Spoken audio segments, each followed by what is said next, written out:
From CPRE and the CPRE Knowledge Hub, this is Research Minutes, a weekly look at new and important research in education. Today we look at college readiness and whether a student's high school grades, test scores, or other factors can predict their likelihood of college completion. People do not trust grades because there's been all this narrative that's out there that they're not trustworthy. And then at the same time, people have so much faith in test scores as predictors of college readiness, even though there's not a lot of evidence that that's the case. We welcome Elaine Allensworth, Director of the University of Chicago Consortium on School Research and co-author of a new study examining the relationship between GPAs, ACT scores, and college completion. She joined CPRE Knowledge Hub Managing Editor Keith Heumiller to discuss her findings.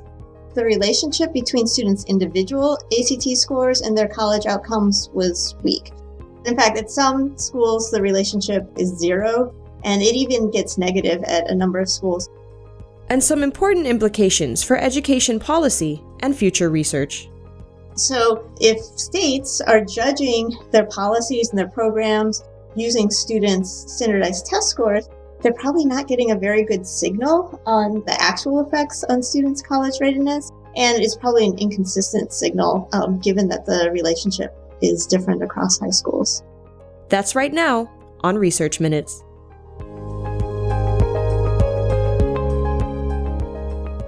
Hello and welcome to Research Minutes. I'm Keith Heumiller, Managing Editor of the CPRE Knowledge Hub. Today I have the pleasure of speaking with Elaine Allensworth, the Lewis Sebring Director of the University of Chicago Consortium on School Research. Welcome back to the podcast, Elaine. Thank you. So today we're discussing your new study, which was co-authored with the University of Chicago's Callie Clark. It was titled High School GPAs and ACT Scores as Predictors of College Completion, Examining Assumptions About Consistency Across High Schools. It was recently published in Educational Researcher, and it's been getting a fair bit of attention lately for good reason. It takes a unique look at the relationships between high school course grades, standardized test scores, academic readiness, and college graduation rates. But to start, could you just maybe set the stage for us a little bit? What did we know about GPAs and ACT scores in relation to college readiness before you set out on this study? Yeah, so we did know there have been studies that have shown that GPAs are stronger predictors than ACT scores. Many studies show that high school GPAs strongly predict college outcomes. But at the same time, there's this sense that high school GPAs are, unreliable, subjective, that you can't really trust them. And there also is research that shows it's harder to get high GPAs in classes with more high-achieving students or classes that are designed to be hard. And so there's this kind of mismatch. If GPAs are so unreliable, well, how can they be such strong predictors? So a lot of people will say, well, ACT scores, SAT scores are a neutral indicator that can adjust for this unreliability across high schools or different grading standards across high schools. But when you start looking at the research on either ACT or SAT scores, you realize that they also don't have the evidence to back those claims. Certainly, there's a correlation between test scores and college outcomes. In fact, all of the studies that they put out to show the validity of those tests, they take students' self-reported GPAs. So when you take the test, the ACT or the SAT, they ask you what your high school GPA is. So they take your answer to that question, and then they run a regression equation, and they look at how much that answer predicts your college freshman GPA. And then they look to see whether the test score predicts any more of your college freshman GPA beyond your high school GPA. And then usually it predicts a little bit more. And so they say, okay, test scores can be used to adjust for inconsistencies in grading across high schools. But of course, there are problems with that. One problem is they're using self-reported GPAs. And we know that self-reported GPAs are not as predictive as students' actual GPAs. And so they're using this weak measure and then saying, oh, test scores predict beyond that, so we're adjusting for, inconsistencies in this measure. And then the second problem is that they're assuming it's because of inconsistencies with the measure, right? When they're not actually looking to see whether GPAs actually are inconsistent across high schools. There could just be high school effects that make a difference. Maybe high schools are better preparing students for college in other ways.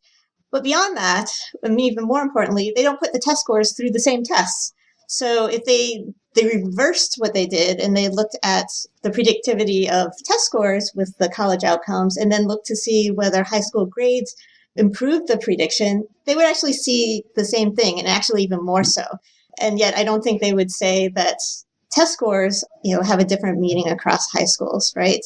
So they kind of jump to these conclusions without actually having the evidence for that. So, we wanted to say, okay, let's put test scores through the same tests as GPAs, and let's really understand, well, how much are GPAs actually varying across high school?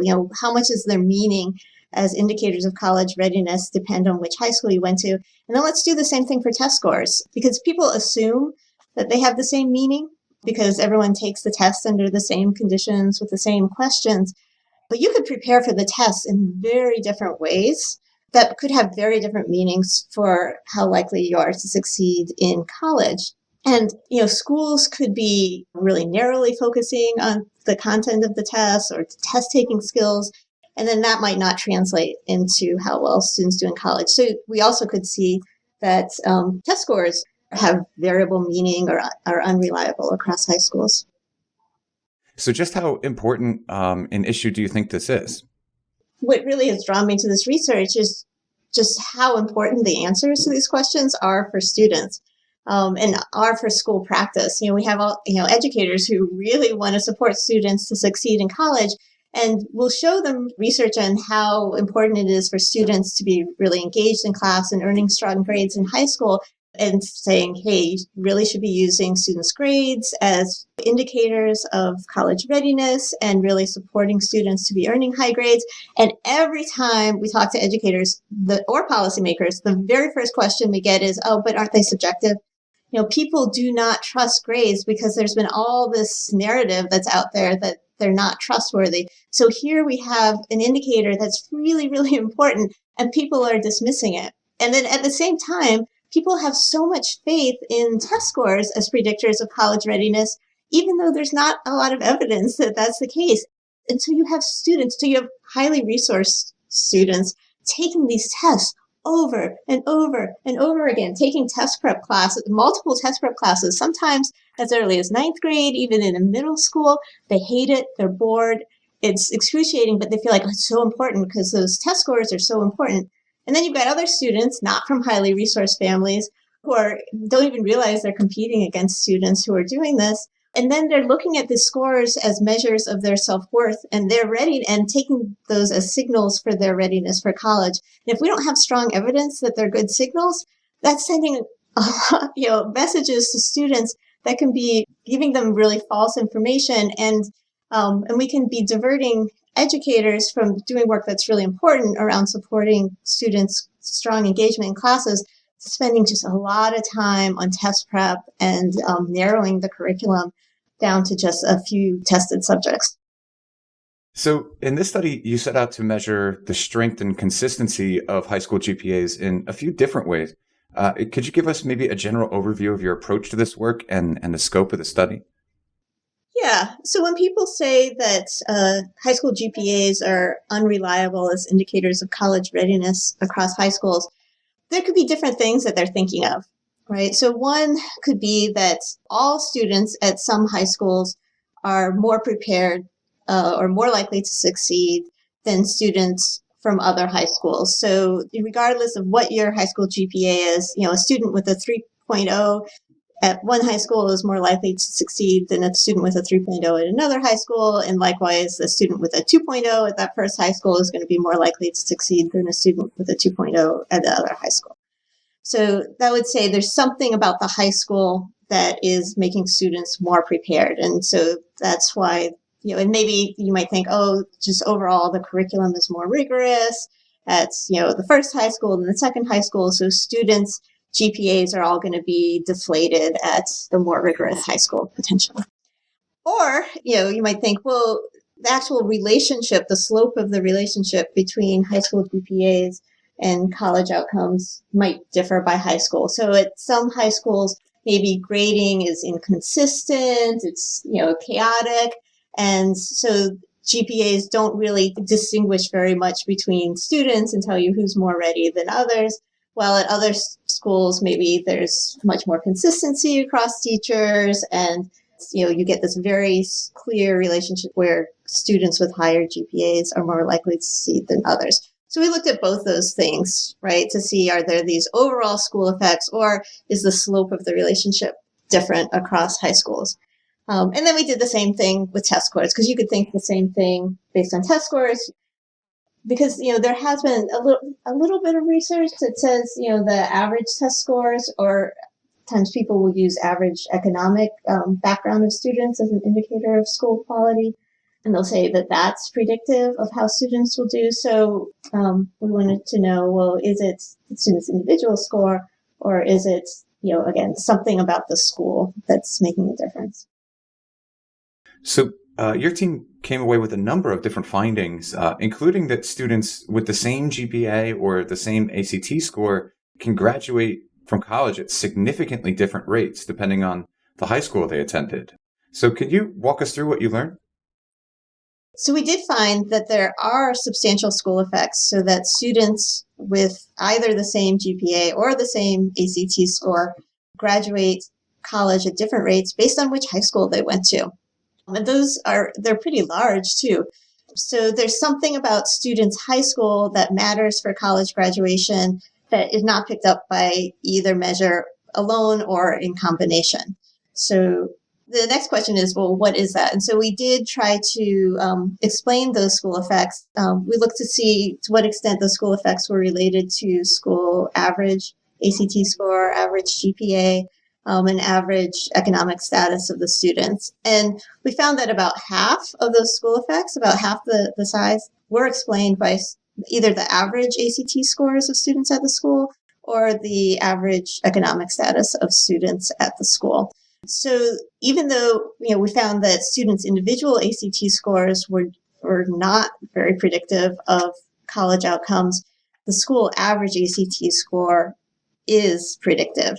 And then the next question is why? I mean, it could be because that indicates stronger curricula at some schools than others, and so students are more likely to get higher test scores. But it could also be selection effects, so that families with more resources or more engaged in students' education are more likely to make sure they go to schools with high schools with high achievement, and then also more likely to support students in college. So there's still a lot we need to figure out there. If we use students' average economic status instead of ACT score, we find basically the same thing because school average test scores are so highly correlated with school average SES. And so, it could just be that selection, or it could be something about the rigor of the curriculum. So I'm curious what you think the implications of your work might be, particularly in regard to the increased emphasis that has been placed on college readiness here in the ESSA era. So almost all states have college readiness goals for their students under ESSA. Almost all of those states use standardized test scores to measure progress towards those college outcome goals, those college readiness goals. But what we found was, first of all, the relationship between students' individual ACT scores and their college outcomes was weak. It's really the school average ACT scores that are predictive of how students do in college, not their individual score compared to other students in their school. And in fact, at some schools, the relationship is zero, and it even gets negative at a number of schools, so that students with very high ACT scores are even slightly less likely to graduate college than students with average ACT scores. Which is another issue also. The relationship between ACT scores and college graduation differs based on which high school you attend. So if states are judging their policies and their programs and using students' standardized test scores to judge whether they're making progress towards their goals or whether these policies are effective, they're probably not getting a very good signal on the actual effects on students' college readiness. And it's probably an inconsistent signal, given that the relationship is different across high schools. And my last question, do you think there are opportunities here for future research, either for you or for others who are working in this area? Yeah, I think there's a need for a lot of research. I mean, one thing for sure, I think we really need to understand the school effects better because they are quite large. And so to know what it is that schools are doing that makes a difference, how much of it is, selection effects, but, are there practices that are really making a big difference for students? And what are those practices, I think is really key. Well, this is just fantastic and incredibly timely work, Elaine. And I encourage all of our listeners to go read the full article. Again, it's titled High School GPAs and ACT Scores as Predictors of College Completion, Examining Assumptions About Consistency Across High Schools, and it was recently published in Educational Researcher. Elaine Allensworth, thanks so much for joining us today. My pleasure. Thanks for inviting me. Thanks for listening to this week's Research Minutes, presented by the CPRE Knowledge Hub. For more episodes of this podcast, or to subscribe to the series, visit us at researchminutes.org. To share your thoughts on today's episode, or to suggest future topics, follow us on Twitter at CPRE Hub. That's CPRE Hub.